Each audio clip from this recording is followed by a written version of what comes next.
Matchup Spotlight. If you've been following this channel, Matchup Spotlight is an opportunity where Keegan, Aidan, and I go in depth and break down every fantasy relevant angle from the three most fantasy friendly games on the slate. I will be starting us off today. And no, I will not be talking about Anthony Richardson or CJ Stroud and the fast and pass happy Colts or Texans. I'm going to be talking about the best matchup of the NFL season so far. I'm going to be talking about the Buffalo Bills and the Miami Dolphins. Fellas, I'm excited. Are you excited for this one? I'm fired up. It is going to be a hell of a I could care less about these two teams. You hate them. Will not be tuning in. Oh my goodness. No bias at all over there from Keegan Thompson. The Dolphins are heading to Orchard Park to face the Buffalo Bills. This is a home game in Buffalo in October. Weather is forecasted for a perfect 73 degrees, kicking off at 10 a.m. Pacific Standard Time. We're so lucky that we're getting this one in Buffalo in October instead of December. In December, the Bills are actually going to head to Miami, so we're not going to have much fantasy impact from weather from these two high-scoring teams, which is great. What does Vegas think of this game? So Buffalo is favored by 3 points, and the over-under here, or point total, is 53.5. This game actually opened at 49.5. So Vegas, or the public, has really bet this total up. 53.5 seems pretty hard to hit, but I'm pretty excited to see. How is pace going to shake out? So pace is always super important. We talk about it a lot here on this podcast. Pace is super critical in understanding how many plays are going to happen in relative games and how pass happy are these teams going to be. When we pull up Miami and when we pull up Buffalo, Miami is 14th in adjusted pace. Buffalo is 30th. Miami's pass rate over expected is 21st. Buffalo's pass rate over expected is 8th. I'll pause for a second. Pass rate over expected essentially is a metric that takes a look at neutral situations and tries to determine if a team is running the ball or passing the ball in these situations. If a team is more pass happy in these neutral situations, they have a higher pass rate over expected. So that's super key statistic to have. And we look at no huddle percentage. No huddle percentage is super helpful too to get an understanding how fast teams are going to play. The no-huddle percentage breaks down for 14th for Miami and 8th for Buffalo. So taking all that data, because I just threw a lot at you, Buffalo is pass-happy and plays slow. Miami has surprisingly been run-heavier to start. I think the Week 3 Denver Massacre may have had something to do with that, but they play at a pretty average pace. So when you look here at this ranking where it takes like average pace plus pass rate over expected from FanDuel here, it actually has this as the 13th out of 16th, pace matchup, essentially. So usually we like to highlight super pass-happy or super pace-friendly duels here for fantasy, but it's hard to deny the explosive big play potential that both of these offenses have and why they're going to be so critical and why it's important that we call this out. So when we're looking at the specific matchups, right? Miami's defense has surrendered the 10th most points to running backs, the 16th most points to QBs, and the 12th most points to wide receivers, and the 7th most points to tight ends. You can move the ball on Miami, right? They've been susceptible to getting scored on. The Bills' defense has surrendered the 11th least amount of points to running backs, the least amount of points to QBs, the 3rd least to wide receivers, and the 7th least to tight ends. So the Bills on the season have been very stingy against the offensive they played, but caveat, the Bills have beaten up on Zach Wilson, Jimmy G, and Sam Howell. So when we're looking at it when Miami has the ball, from a schematic point, the Bills' defense wants to play with DBs on the field. They're lighter and faster, and they're a defense that's honestly set up to stopping the passing game. They primarily play in zone coverage. Tua has been one of the best passers in the league against man coverage this season, but he hasn't been a slouch against zone either. He currently has the best passer rating in the league against zone coverage. So this Bills coverage unit versus Tua, that's a strength-on-strength matchup. So that's one strength-on-strength, Tua versus this Bills pass defense. Tua's been incredible, and he's basically been a god throwing the ball over the middle of the field with a 158 passer rating on those attempts. Chill. Hey, he's been incredible throwing the ball over the middle of the field. I'm going to give him his flowers when he deserves quarterback. Almost 40% of his passing yards are coming from the middle of the field. The Bills have done a phenomenal job covering the middle of the field this season, yielding a 33 passer rating, which is third best. Another strength-on-strength matchup. So we have a Bills defense that's basically set up to stop Tua in this Miami passing offense. Really intriguing. So you're thinking, Shaun, this is a relatively slower paced game. The Bills defense looks like it can stop Tua in the passing attack. Well, we just saw what this Miami rush offense did last week against Denver, and I think Devon Achane, is it? I am in a blender over this. It's Achane, I think. Aidan, do we have an idea now? We talked about this. It's definitely not Achane. It 100% is. A-chain. It's not A-chain. But it's not Achane either. It's either a Chan It's or either a a Chan. Chon or a Chan. Or is it A-Chan? It's A-Chan. Devon A-Chan. Devon A-Chan. There it is. I'm going to leave it the A&M. Who's your source? Devon A-Chan. I think it rhymes with 4chan. No disrespect. The best way to exploit the Bills and how they're playing with more DBs on the field typically than like backers or heavy personnel is to run the ball on them. The Dolphins' run game against Denver last week was downright diabolical. They ran the ball 43 times for 350 yards, averaging a whopping 8 yards per carry. The Bills' rush defense has given up the 9th most yards before contact per attempt and the 2nd most yards after contact per attempt. Their front isn't penetrating in the run game, and their smaller defenders are allowing extra yards after first contact. The Dolphins' rush offense leads the league in yards after contact per attempt and is 3rd in yards before contact per attempt. So this is shaping up to be another nice game for the Mostert and A-Chan. I can't do it. The Mostert and maybe the artist formerly known as Devon A-Chain Battery. So again, Miami looks like they're in a situation where the Bills are set up to stop them in the passing game, but they look like they're going to be able to run the hell out of the ball against the Bills. So when Buffalo has the ball, the Dolphins defense has been pretty banged up with Jalen Phillips out and key members of their secondary missing time. They allowed the Broncos to move the ball like pretty consistently, and they were torched on the ground by the Chargers in week 1. The Dolphins primarily run zone coverage with 6 defenders in the box. Josh Allen this season has been pretty solid against zone coverage, but has seen his ADOT drop from 10.4 in man to 6.4 in zone.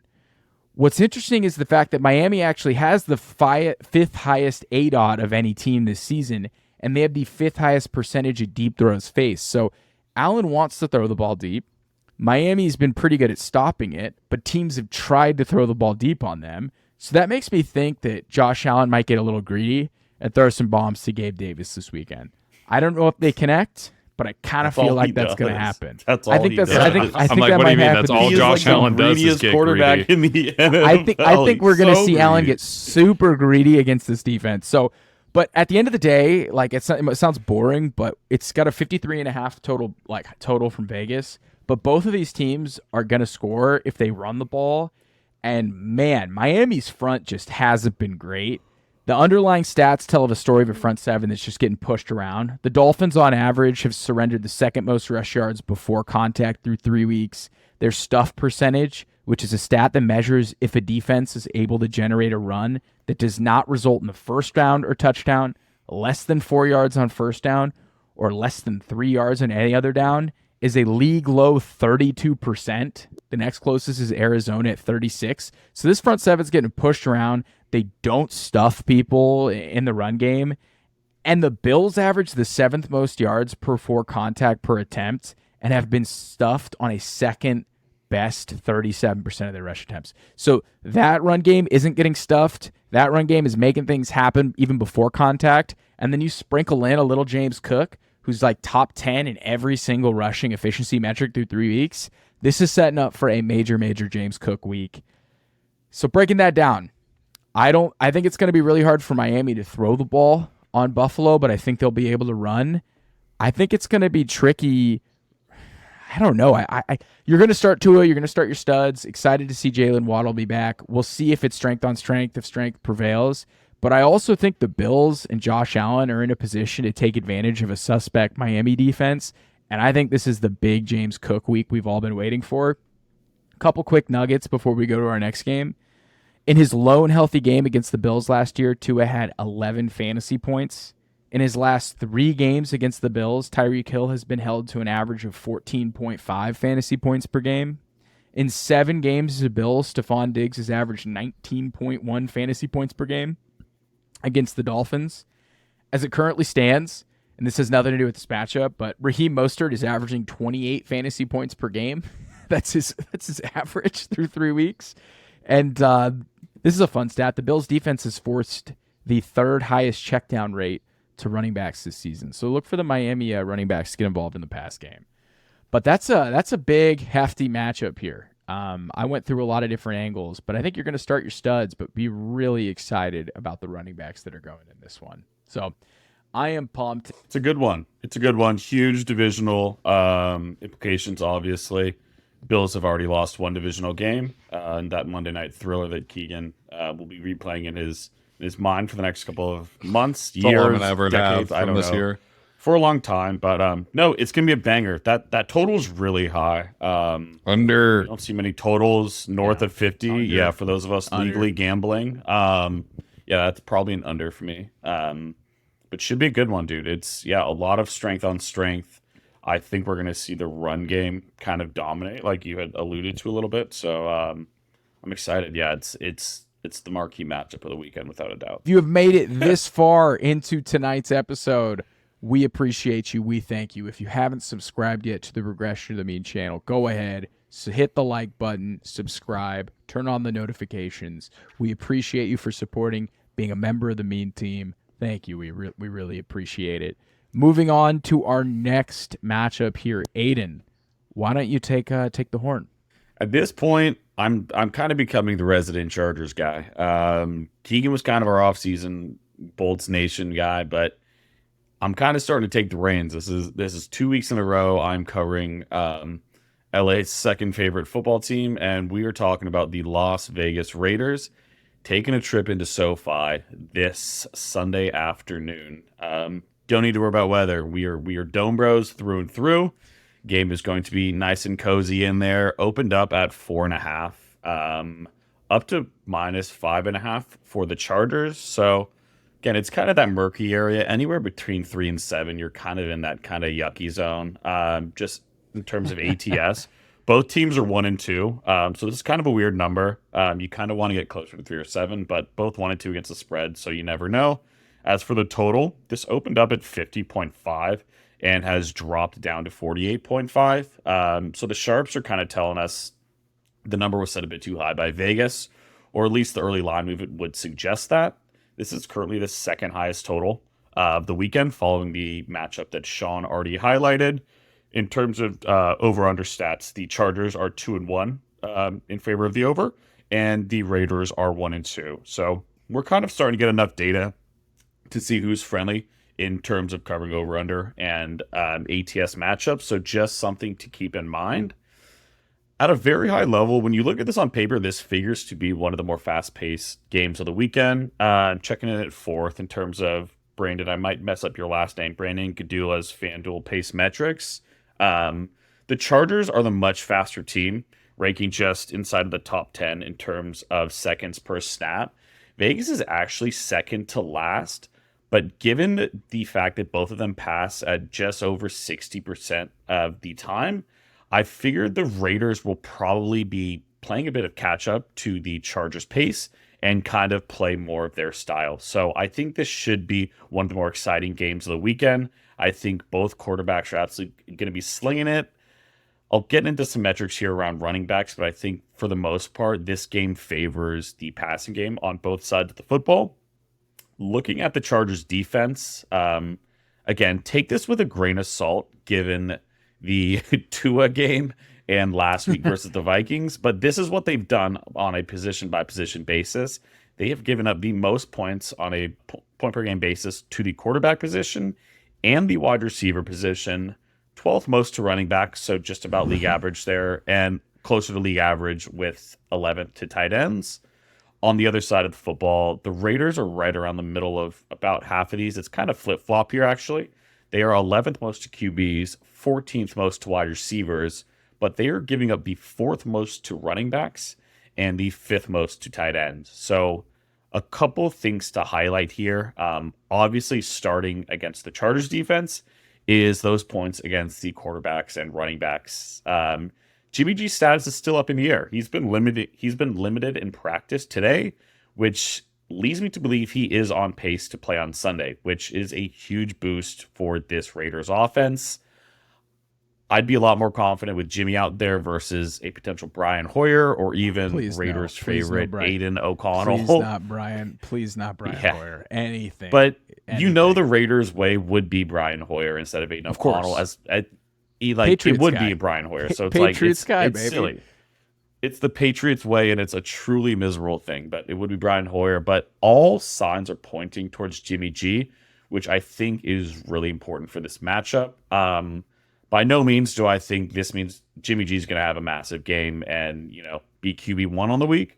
But I do think this spells very well for Davante Adams and Jakobi Meyers, Jakobi Meyers has been sneaky good. He was out week 2 with a concussion, but both of them having extremely solid starts to their years. So, again, assuming that Jimmy G is the quarterback, playing both of those guys with confidence. I think both of them, top 20, top 25 plays, especially Davante. He's a top 10 play.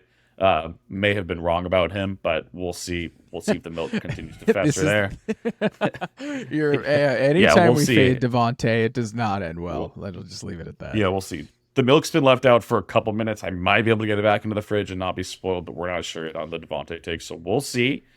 As far as Josh Jacobs, I don't know what to do here. Obviously, you're playing him, but again, the Chargers, in terms of being beat, you're probably not beating them on the ground. The Raiders haven't been running it quite as heavily as we expected to. So, I wouldn't say this is a plus matchup by any means. So, Josh Jacobs is obviously in your lineup, but I'm not doing backflips about, what he's potentially going to be seeing this weekend. So, again, the two guys that are the most exciting on the Raiders offense that should be no doubt starts are Davante and Jakobi. Outside of that, you've got Josh Jacobs too. Anyone beyond that, good luck for you. As far as the other side of football, the Jacob thing is interesting because they've been. I saw this. They've actually been running a ton of 8 men in the box, and he's been stuffed at the line of scrimmage, and they're totally selling out to stop the run and make Jimmy G beat him, and it's just kind of been Jimmy G hucking it to Davante Adams as teams sell out to stop the run. So that's interesting call out. With the three of them on the field, they've all played 2 games together. They've combined for 95 of the offense's 107 opportunities between Jakobi Meyers, Davante Adams, and Josh Jacobs. It is those 3, and that's it. 95 of 107 opportunities on the Raiders offense. That's pretty narrow. It's pretty narrow touch distribution. Pretty cool, though. Pretty cool if you're under those guys, though. It's we feel very good. It's a very narrow funnel, and my guys are going to touch the ball pretty much one every 2 or 3 touches, which is pretty badass. Pretty cool. As for the other side of the ball, pretty cool. So there's obviously 2 guys we're going to highlight at first. There's a third who, TBD. It's the Justin Herbert and Keegan Allen show. We've already seen it thus far, and it only becomes that much more important with the absence of Mike Williams going forward. Looking at Justin Herbert, he's QB2 in fantasy, 2nd in the NFL in passing yards. I don't really care that the Raiders are 11th against QBs. They haven't played a quarterback like Justin Herbert yet, so this is a locked-in top 5 QB play for the rest of the season. Justin Herbert is that special, and the type of game script they play and the lack of defense that the Chargers possess, he's going to be slinging the ball like crazy every single week. That's just an absolute no-brainer. So this is, I'm pretty much just penciling in for 300 yards or more every week, which is awesome. So Justin Herbert, smash. Keenan Allen, what a fucking dog. What a pace this guy is on to. His first 3 week averages. What a run out for that guy. 13 targets, 11 catches, 134 yards, and just under 1 touchdown a game. Obviously, that's not sustainable, but I don't think we're going to see a massive drop in terms of production. He is going to be a weekly wide receiver 1, especially with Mike Williams out. Joshua Palmer's and Quentin Johnston will be looking to pick up the slack a bit. I think they're going to get the tight ends involved quite a bit more. And it also brings me to my next point is Austin Eckler returning this week? Going back to one of my points, the Raiders are 4th in terms of giving up the most amount of points to Please opposing tell me running he backs. is playing, Aiden. Tell me he's playing. Please If tell me he he's is playing, returning, Aiden. Like, what a matchup to get him back into it. If he's not, we are back to a plus matchup with Josh Kelly, and it's just like roll him out there, baby. Let's go. you have to, right? You have to. Josh, like you probably have to play him again because you probably spent some fab. You probably made a deal for him, maybe with your league mates. And I don't know. It's like I just hope Eckler's out there because Eckler obviously would be a top 5 play this week at the running back position. If so, but I don't know. I don't know. So plus play for the running back room. Fingers crossed it's Eckler because I'd much rather watch Eckler Start catch Josh balls Kelly than or draw actually- 25. Guys, I don't know what this means, but Austin Eckler tweeted a photo of himself practicing. He's been leaving a ton of breadcrumbs this year, and This I whole like time. that. He cares about us. He cares about us. He was practicing, and the emoji he used was the stock graph going up. Yeah, trending. Kind of sounds like he's trending up. Yeah. I don't know. The last thing would I want to love highlight to get him before back in my lineup. I miss you, Austin. Please get well. he's good for fantasy football. I like when he hits the air guitar. I don't even own him, but I just like watching it 'cause it's really exciting. I think it's really sweet. It's a killer celebration. I don't even have him. I just love when he it's just strums cool. it. He's just rocking just out really with good his vibes. voice. Really good vibes. Last thing. Do not be surprised if Parham or Gerald Everett make their way into the end zone. Vegas has been pretty lousy, 5th most of tight ends, already surrendering 2 touchdowns through 3 weeks. It would be nice if it was Gerald Everett because Parham has all 3 of their tight end touchdowns. So let's maybe spread it out. Let's maybe get to Gerald Everett because he is all over our best ball teams, and Gerald Everett deserves a touchdown. So I'm calling my shot. I'm just going to narrow it down. Gerald Everett scores a touchdown this week, and that's how I'm wrapping up my weekly preview as your resident Bolts guy.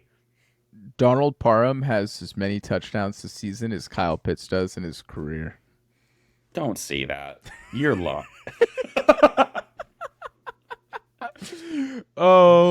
Oh, that's just I got sad. Keegan, why don't you take us home? You've got our last matchup here, and you get to discuss my sweet prince. So I'm quite excited to see your take on this matchup. Okay. So we are headed to another dome for this matchup. Well, I don't know if they'll have the roof up Yes. or not. The weather should be nice in Indianapolis, but yes, the Los Angeles Rams are traveling to Lucas Oil Stadium to face off against Anthony Richardson and the Colts this weekend.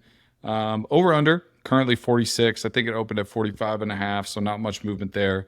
The spread is kind of like a pick 'em right now. I mean, it's Colts minus 0.5 points. Currently opened up at Colts -1. So, I mean, these guys are kind of neck and neck in implied team totals here, which I think is good for this matchup. And speaking of the matchup, this should probably be one of the higher pace games, if not the highest pace game of the weekend. Through 3 weeks, Indianapolis is 4th in plays per game. They run 71.5 plays a game. LA, the Rams, are 6th in plays a game, running about 71.1. So only a couple decimal points there away from each other. Indianapolis, 1st in adjusted pace this year. I mean, that is even including a Gardner Minshew game in there as well to affect that number. They're also 16th in pass rate over expected, and they're 2nd in no huddle rate. So Indianapolis plays fast. They play fast and they play quick so often. And it's been a treat to watch. I like this up-tempo pace that they're kind of keeping up with their offense. The Rams are definitely no slouch either, though. As I mentioned, 6th in plays per game. They're also 13th in adjusted pace, 3rd in pass rate over expected, and 16th in no huddle rate. So, I mean, Indianapolis should drive the pace in this game, but the Rams will also be kind of in the shotgun seat, helping drive it as well. The Rams are passing a lot. I mean, they're 5th in pass percentage plus pass rate over expected. And as I mentioned, they're 13th in adjusted pace, so they're definitely no slouches, and they're not a slow team by any means. I think it's going to be a great, great matchup. Now, for the fantasy implications here, the Colts defense, we'll start there. They're currently ranking pretty well against the run, and their unit looks much improved from last year. They're ranking top 10 in run defense grade by PFF and also EPA allowed per play on the ground. So they actually are going to provide a pretty tough matchup for one of the early waiver wire darlings of the season in Kyron, whatever, Williams. I'm not sure what that one is either. Kai, we're calling him Kai. We're calling him Kai Williams. I like Kai. But where the Colts are a little deficient on the fantasy end is they're 7th against fantasy wide receivers this year in total points per game, allowing just shy of 43 points per game to the position. I think that is going to be a matchup that I'll look at on both sides of the ball, is how well these wide receivers will perform. As far as running backs go, I mentioned they're already improved unit. They rank 19th against fantasy running backs in points per game allowed to the position, which is pretty good, all things considered. But they're 5th in fantasy points per game to the quarterback position this year in fantasy at about 22.1. So good matchup for Stafford, good matchup for Tutu and Puka I'll talk about in a little bit here as well. As far as the tight end position goes, how is that a real? I know every time I say it, it sounds so goofy. Tutu and Puka, we're real. getting trolled. Not real. But as far as in the room with you.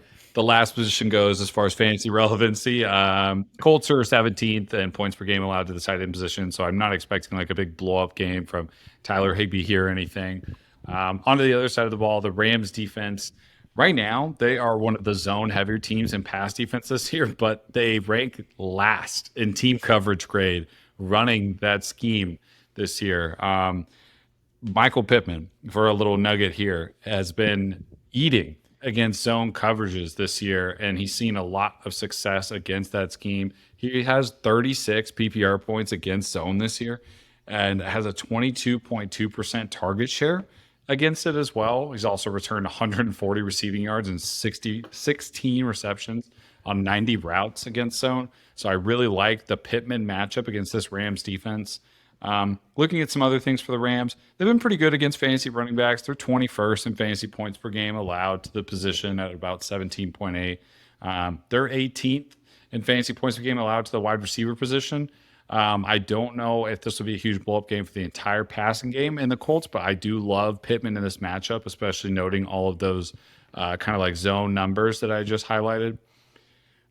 But as far as Indianapolis offense goes outside of Pittman, Richardson is back. Last or 2 weeks ago before he went out, he was at like 18 fantasy points and like 14 game minutes. I mean, he was on pace for a monster day. Had already run in the ball twice before getting knocked out with a concussion.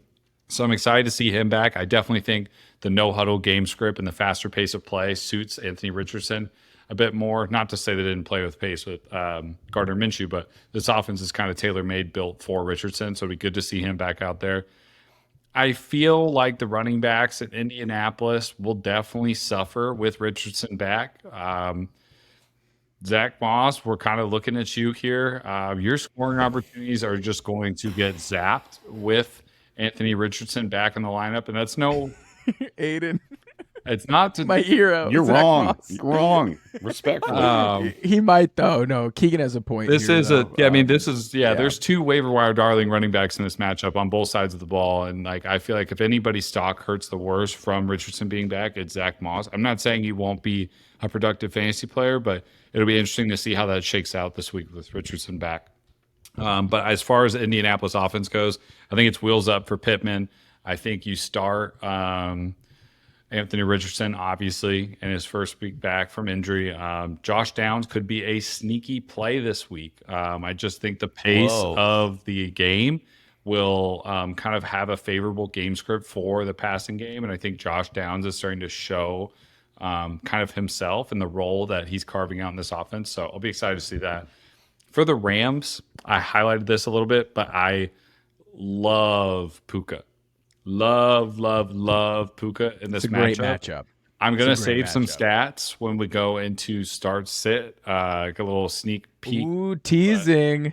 I do have Puka in my wide receiver start. Puka. Every time I say Puka, it just makes me laugh. There's no way it's a real real player there. Yeah, you say it with like a very big emphasis on like the P. Puka. That's how you pronounce poop, though. You guys say poop like that. Poop. It's like mouth. You guys say Potter. Yeah, Potter. Yeah. The Puka. Brian from Family. Why are you saying it like that? Cool whip. So why are you saying it like that? what? Cool whip. Like what? Yes, but anyways, yeah, I love Puka's matchup this week. I think Tutu's is good as well. And Stafford should be an okay quarterback this week. We're fading Kyron Williams this week though against a much improved Colts run D. He hasn't even exceeded 3.8 yards a carry yet in a game this year, and the Colts have ranked Is really that a bonus sit? Yes, a bonus sit that I'm not even going to dive into when we go into start sits. But yeah, overall, fast matchup, fun matchup, lot of youth on the field in this game. Richardson is back. I think this game will probably play out to exactly what the total is. I can easily see them both putting up like 20 points. I don't see it being a crazy high scoring affair, but I feel like this one will be very entertaining, and I'm excited for it. Yeah, I'm excited for Anthony Richardson to get back on the field.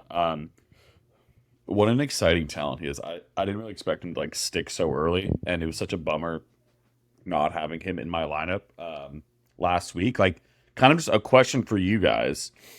Do we think the running maybe slows down a little bit to protect him? Do we think that rushing volume and upside is zapped a little bit given the two early injuries just through 3 games or through 2 games, really? I'm curious what do you guys think about his overall kind of rushing floor, just out of curiosity. I think they're still going to run him. Like, that second injury he had was just how he landed. I don't know. Like, and then the end of the first game, I'd be more worried about, where he was just taking too many hits in a game they were clearly going to lose, and protect yourself in that regard. And something too to keep in mind, he self-reported his concussion symptoms. Like, he pulled himself out of that game because of a conversation he had with Trevor Lawrence about protecting himself. So I think that they're working on it, but I think he has to run. It's part of what makes him special. It's part of why they drafted him. He already has 3 touchdowns on 9 design run plays.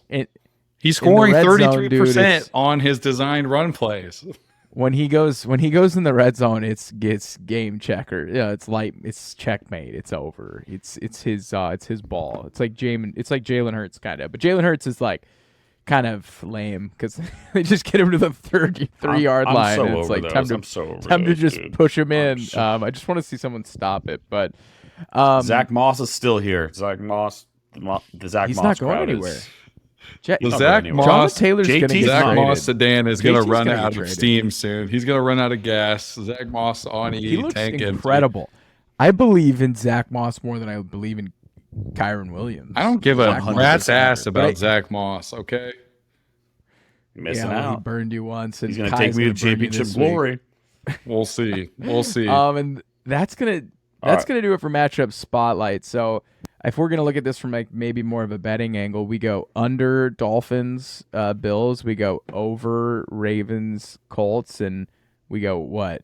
Under Chargers, Raiders. I think I would lean under there. I would probably do a sneaky backdoor Raiders cover too. Whoa! Wow, you're really feeling yourself there. I think the Chargers are going to dog walk outright. The Raiders. I think so too. But that's what we think about every Chargers game they play in, and they don't ever pull away. They don't ever Their defense is terrible. He makes a point here. They should have lost to the Vikings. And Staley goes for it on his own 20 and stuff. No, Brandon Staley refuses to win by more than a score. You're right. Never. Rational coaching. I think if they have Eckler though, they should. If they have Eckler, they should boat race him. I'm sorry, their offense is so freaking good with Austin Eckler. Think so. When he's in the fold. But that's gonna do it for matchup spotlight. And until next time.